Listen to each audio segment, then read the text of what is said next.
Good afternoon, ladies and gentlemen. Shalom. I'm David Mencer, Israeli government spokesman for the National Public Diplomacy Directorate in the Office of the Prime Minister. It's Tuesday, the 14th of January, day 466 of the October 7th war. I'll be providing you with an update and then we'll take your questions. Please put them in the chat together with your news outlet.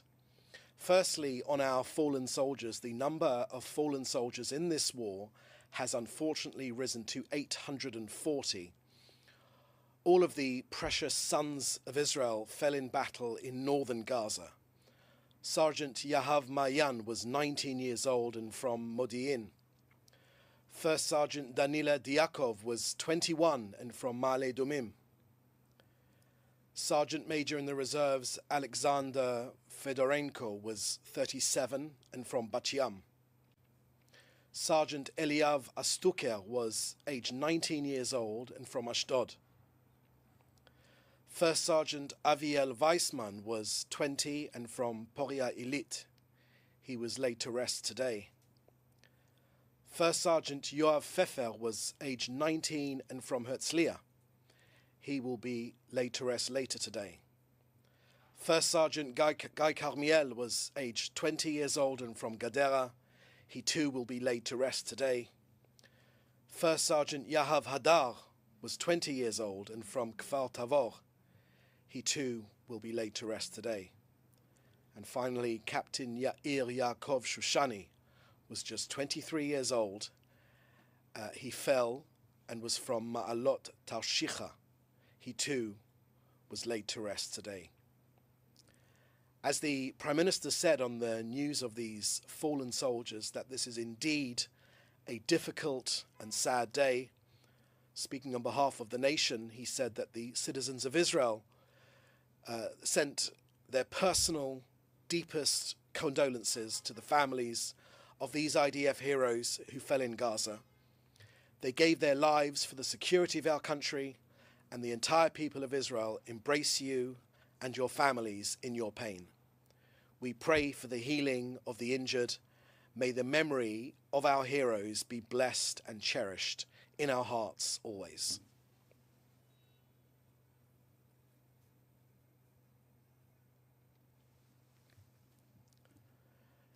Next, on efforts to secure the release of our hostages, let me share with you some of the details. The negotiations for the return of our hostages are ongoing. Yes, the high-level Israeli delegation is currently in Doha in Qatar to advance a framework for the release of the hostages. 466 days now, cruelly held in Hamas captivity. The Prime Minister gave our negotiating team a broad remit for negotiations. From Israel's perspective, we are doing everything in our power to bring back all 98 hostages, the living and the deceased alike, among them women, children, and the elderly. Yes, there is real and continuous progress in these negotiations. Yes, this too is a sensitive time, and perhaps the less said, the better. And yes, we are moving closer, but it is not concluded yet. Hamas are yet to agree. Israel's principles are that we want to bring all of our people home, 98 of them, but right now we must preserve a certain level of confidentiality to get them all home. In stage one of the agreement, it will be humanitarian. Women, children, those suffering illness, older people. There were 34 names Israel supplied to negotiators in May 2024. Now there are 33 left after the confirmation of the murder of Yusuf Ziadni. We will not leave any of our hostages behind. Of the initial 33, most are alive. Now to the Houthis. This morning at 3 a.m., sirens sounded in central Israel. A missile was launched from Yemen. The missile was likely intercepted by Israel's Air Force, and there was damage to property, but thankfully no injuries. When it comes to the Houthis, they should not be underrated. They are more technologically advanced than perceived by many. They are ideologically toxic, and they have displayed a will to fight against the Saudis and others. Remember Their flag states very clearly, destroy America, destroy the Jews, destroy Israel. They get most of their support from Iran, and they are very extreme. Their ideology is clear. They want to destroy America and Israel, and they are taking practical steps in that direction. And the Houthis pose a threat to international security, trade, and of course security as well. Therefore, an international coalition should confront and eliminate this threat. Israel has shown that it has the capability and the resolve to fight a multi-front war, and it has made incredible accomplishments since it was attacked in October 2023.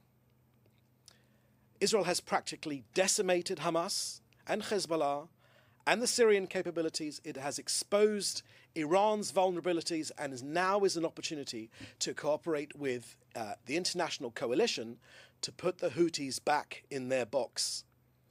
The Houthi regime in Yemen continues to pose a threat to population centers in Israel, but the Houthi terrorist regime is guided and funded by Iran, and over the last 15 months have launched hundreds of rockets and UAV attacks against Israel's population centers, most of which have been successfully intercepted. Now finally, an update from COGAT and aid going into Gaza. In the last 24 hours alone, our latest figures are that 276 humanitarian aid trucks entered Gaza. 200 trucks were collected from the Gazan side of Kerem Shalom by the international organizations, and approximately 800 trucks of aid are still awaiting collection. That's 800 trucks of aid have gone through Israeli security and are awaiting collection. I've spoken about these trucks for months now. All these trucks are owned by UN aid agencies, and they should get their act together, bring trucks in to deliver the aid. A convoy of 31 trucks entered Gaza directly through Gate 96. 6 tankers of cooking gas and 5 tankers of fuel were designated for essential infrastructure and were transferred into Gaza, and 2 fuel tankers were also coordinated to northern Gaza for the refueling of water pumping stations. Just to give you an overall figure, since the start of this war, 1,303,000 tons of aid have gone into Gaza. So that's the end of our briefing today. Please put your questions in the chat here, and I'll be happy to take them. Please remember to put in your news outlet. Okay, first question I have here is from Joel Pollack at Breitbart News. Is Israel confident that the terms of a proposed hostage deal are good and they will not incentivize future hostage taking? Thank you for that question, Joel. Look, when it comes to Hamas, we have massively degraded Hamas. The reason why there are serious negotiations happening right now is because of all of Israel's achievements. Iran have been dramatically pushed back. We've attacked their nuclear facilities. We have exposed their air defenses. Hezbollah have been pushed back as well, massively degraded. Bashar Assad has been deposed as a result of what Israel has taken place in this region from Syria. Hamas as well have been greatly beaten back. So the reason, and we have of course taken out the leadership of Hamas, their major figures. So we know what has made Hamas willing to negotiate seriously now. But I won't dwell any more on your question because right now our priority is to get this deal done, to get it initiated. Right now it is Hamas. We are waiting on Hamas to agree to the next stage of this deal, which I've already outlined in my briefing. Next, does Israel have firefighting experience that could be relevant to Los Angeles and other cities around the world? Has Israel offered or sent relief teams to Los Angeles? Look, the close relationship between Britain and Israel, between the US and Israel, means that we are, of course, in constant discussion at every level of government, and no doubt there will have been discussions on this issue as well. Israel, as ever, stands ready to support the US. The US has been in Israel's corner since day one, since October the 7th, since the lowest time in our history of this country, the worst attack on Jews since the Holocaust. The US was there straight away in our corner, and of course it goes without saying that Israel is of course ready to support the US in any way that it deems necessary. When it comes to water, let me just say that Israel's water technology leads the world. The lack of water was seen as the reasoning behind the next potential war in this region. Israel's desalination technology means that we have pushed back that possibility. Sadly, terrorism has not been defeated here, but when it comes to water, we've led the world when it comes to water desalination plants and other water technology, which we are always have already tried to, and will always be happy to share with our partners in the US. Next question. From Jonah Fisher at the BBC. You keep saying that we're waiting on Hamas to agree the deal. Has Israel given the deal its approval? Thank you for that question, Jonah. Israel wants this agreement to succeed. The Prime Minister has given a broad remit to our negotiating team. Israel has already said that it's prepared to pay a heavy price just to get our people home. And that is what we will have said in the past, and that is true right now. Israel wants this agreement to succeed, and it's quite noble that you seem to be worrying whether Hamas has agreed to it or not. Our latest information I'm sharing with you right now is Hamas have yet to agree.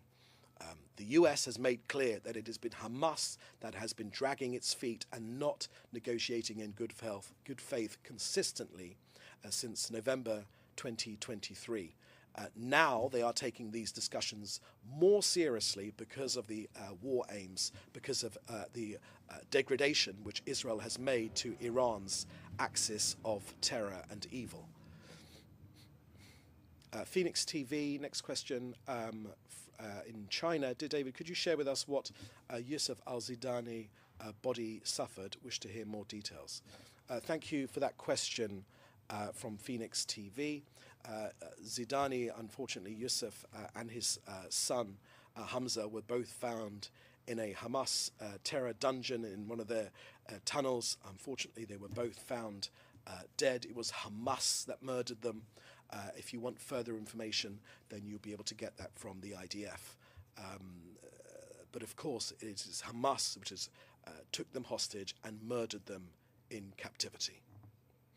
This came as a crushing blow to Israel. We had hoped he was still alive, and he was, as I mentioned to you, was originally on this list of 34 that we handed over to the negotiating team. But unfortunately, we've recovered his body together with his son. Next question from Matthew Doran at ABC Australia. The 33 hostages that Israel wants released, over what period would they be released under any hostage deal? And how many Palestinians in Israeli jails are Israel willing to release in any deal? Thank you for that question, Matthew. You will understand that at this stage, we are unwilling to share all the details of this of the agreement we are working on until they are finalized. But let me share with you certain issues which I can share with you. Yes, there are 33 hostages that we want released. We've said that this is the humanitarian phase one of this deal, and they include women, people that are ill, the elderly.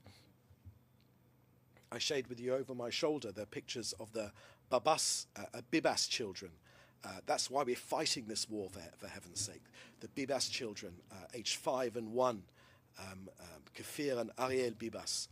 Their pictures have gone around the world, and they continue to drive forward our people in bringing our people home right now. There they are, right there.